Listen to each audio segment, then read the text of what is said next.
فاروق اعظم حضرت عمر ابن خطاب رضی اللہ تعالی نے اپنی خلافت کے پہلے ہی ہفتے میں مسنہ بن حارث، سعد بن عبید، سلیط بن قیس اور ابو عبید بن مسعود رضی اللہ تعالی عنہما کو عراق کی جانب ایک لشکر کے ساتھ روانہ کیا تھا۔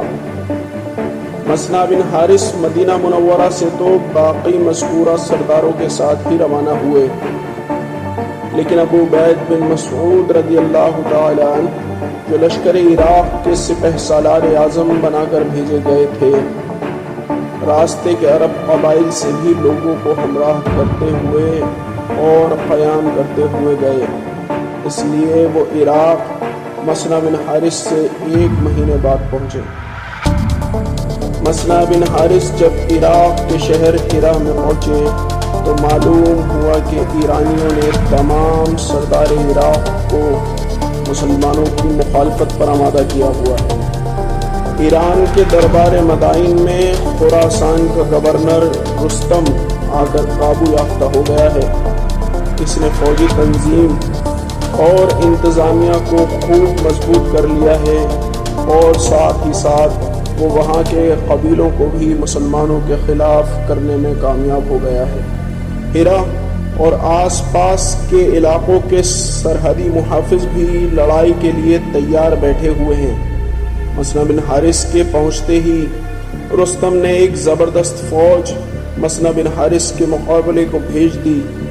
دوسری زبردست فوج شاہی خاندان کے ایک بہادر اور تجربے کار سپہ سالار نرسی کے ماتحت مقام کسکر کی جانب بھیجی، اور تیسرا عظیم و شان لشکر جابان نامی سردار کے ماتحت برات کی ڈھلانوں کی طرف روانہ کر دیا، جس نے مقام نمراق میں آ کر چھاونی ڈال دی۔ حضرت حسنہ رضی اللہ تعالی نے ہرا سے نکل کر مقام خفان میں قیام کیا۔ اسی دوران حضرت عبید بن مسعود رضی اللہ تعالی عنہ پہنچ گئے۔ انہوں نے تمام فوج کی سپہ سالاری اپنے ہاتھ میں لے لی۔ حضرت مسنہ کو سواروں کی سرداری سپرد کی اور مقام خفان ہی میں چھوڑا، اور خود مقام نمرق میں جا کر جابان اور اس کے لشکر پر حملہ آور ہوئے۔ ایک بڑی خونریز جنگ کا آغاز ہو چکا تھا۔ دونوں جانب سے تیر نیزے چل رہے تھے۔ تلواروں کی ٹھنکاروں کی وجہ سے آسمانوں تک آوازیں بلند ہو رہی تھی۔ تبھی مسلمانوں نے اللہ اکبر کے نعروں سے آواز بلند کی اور کافروں کے لشکر پر زبردست حملہ کیا اور ان کی صفوں کو درہم برہم کر کر ان کی جمعیت کو منتشر کر دیا۔ مسلمانوں کی جماعت نے اپنے سپہ سالار کے ساتھ اس طرح زوردار حملے کیے کہ ایرانی لشکر کے سپاہی میدان چھوڑ کر بھاگ نکلے۔ ایرانی لشکر کے سپہ سالار جابان کو جب ایک اسلامی لشکر کے سپاہی نے گرفتار کیا، جس سے معلوم ہی نہیں تھا کہ وہ سپہ سالار ہے، جابان نے اس سے کہا کہ اگر تم مجھے چھوڑ دو تو امن دے دو، میں تمہیں 2 نہایت قیمتی غلام دوں گا۔ تو سپاہی نے اس کو امان دے دی اور چھوڑ دیا۔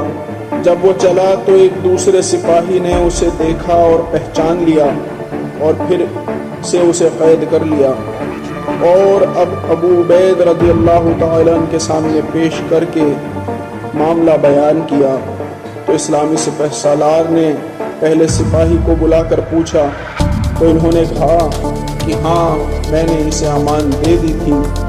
ابو عبید بن مسعود رضی اللہ تعالیٰ عنہ نے فرمایا کہ جب ایک مسلمان نے اس کو امان دے دی ہے تو اب اس کے خلاف عمل درآمد کرنا کسی بھی مسلمان کے لیے جائز نہیں۔ یہ کہہ کر جابان کو بحفاظت میدان جنگ سے بھیج دیا گیا۔ جابان وہاں سے جا کر اپنی فوج سے جا ملا، اور یہ تمام بھاگے ہوئے سپاہی جابان کے ساتھ مقام کسکر میں نرسی کے پاس پہنچ گئے۔ نرسی پہلے سے ہی 30,000 کی فوج لیے کسکر میں مقیم تھا، اور اب جابان اور اس کی بچ کر بھاگی ہوئی فوج بھی اس کے ساتھ جا ملی۔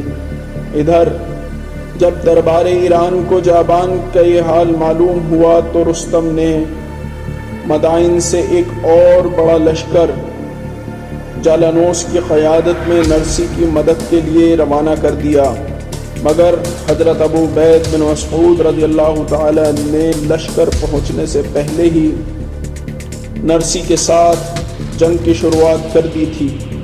نرسی کے ساتھ شاہی خاندان کے اور 2 شہزادے تھے۔ ان دونوں شہزادوں نے لشکر کے قلب دائیں جانب اور بائیں جانب کو اپنے مٹھی میں لے کر حملہ کیا۔ گھمسان کی لڑائی پھر سے شروع ہو گئی۔ حضرت مسنہ بن حارث جو کہ سب سے آگے کے لشکر کے امیر تھے، انہوں نے اپنے لشکر کے ساتھ بہت زور شور کے ساتھ حملہ کیا، پر جب انہیں یہ اندیشہ ہوا کہ لڑائی لمبی کھنچ رہی ہے تو انہوں نے اپنے دستے کو تمام لشکر سے جدا کیا اور میدان جنگ کا چکر کاٹ کر ایرانی فوج کے بالکل پیچھے پہنچ گئے۔ نرسی ان غیر متوقع حملوں سے گھبرا گیا اور اس نے یہ حملہ روکنے کے لیے اپنی فوج کے ایک حصے پیچھے کی طرف متوجہ کیا، جس سے مسلمانوں کو موقع ملا، اور اس موقع کا فائدہ اٹھاتے ہوئے حضرت سعد بن عبید رضی اللہ تعالیٰ نے ایک زبردست حملہ کیا اور ٹھیک نرسی کے سر پر جا پہنچے۔ ادھر ابو عبید رضی اللہ تعالیٰ بھی اپنے دستے کے ساتھ کفار کی صفوں کو چیرتے ہوئے آگے بڑھے اور انہوں نے ایرانی فوج کے سمندر میں ایک طوفان پیدا کر دیا۔ اس طرح ان غیر متوقع حملوں سے ایرانی فوج گھبرا گئی۔ یہ حالت دیکھ کر تمام مسلمانوں نے نعرہ تکبیر اللہ اکبر کی صدا سے آسمان بلند کر دیا اور ایسا زبردست حملہ کیا کہ ایرانی فوج خوف کی وجہ سے میدان چھوڑنے لگی۔ نرسی بھی سعد بن عبید رضی اللہ تعالیٰ کا مقابلہ نہ کر پا سکا اور اپنی جان بچا کر میدان سے بھاگ کھڑا ہوا۔ اپنے سردار نرسی کو بھاگتے ہوئے دیکھ کر تمام ایرانی لشکر میں بھی بھگدڑ مچ گئی اور انہوں نے میدان چھوڑ کر بھاگنے کا فیصلہ کر لیا۔ حضرت مسنہ نے بھاگنے والوں کا تعاقب کیا اور باقی لشکروں نے قیدیوں کو سنبھال کر ایرانیوں کے خیموں اور بازاروں پر قبضہ کر لیا۔ اس کے بعد حضرت ابو عبید رضی اللہ تعالیٰ نے حضرت مسنہ، حضرت عاصم اور حضرت سلید بن قیس کو فوجی دستے دے کر ان مقامات کی جانب روانہ کیا جہاں ایرانی لشکر کے موجود ہونے کی خبر تھی۔ ان سرداروں نے تمام جگہوں پر فتح حاصل کر کے ان علاقوں کو اپنے قبضے میں لے لیا۔ جالینوس جب تک کسکر کے مقام پر نہیں آ پایا تھا، راستے میں ہی اسے نرسی کے شکست کی خبر پہنچ گئی تھی۔ یہ خبر سن کر وہ راستے میں ہی ایک مقام پر رک گیا۔ حضرت ابو عبید رضی اللہ تعالی نے کسکر سے روانہ ہو کر اسی مقام پر جالینوس پر حملہ کر دیا۔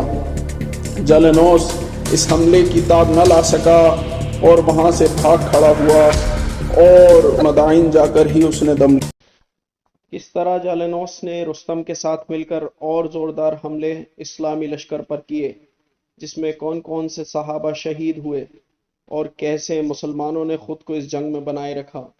آئندہ ہفتے میں اس سے آگے کی تفسیر بیان کی جائے گی انشاءاللہ۔